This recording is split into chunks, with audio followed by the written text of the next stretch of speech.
Brother Dan, Divine, the healer. Isang instrumento dito ng Panginoon. Kahit na anong sakit, huwag magatubili na lumapit. Kayang-kaya ka pagalingin.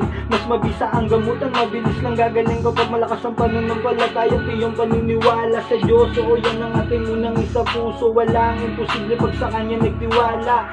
Di po kita binibiro, dito mo mararanasan paano magkaroon ng himala. Physical o spiritual na sakit, kahit ganong kalala. Huwag ka po mag-alala, si Bro Dan na po ang bahala. Nagbabahagi din ng karunungan, nagkaalaman na matuturing kayaman ng dasal na latin na pananggala at gabay na pangontra para sa iyong kaligtasan. Magandang gabi po sa inyo lahat mga kapatid.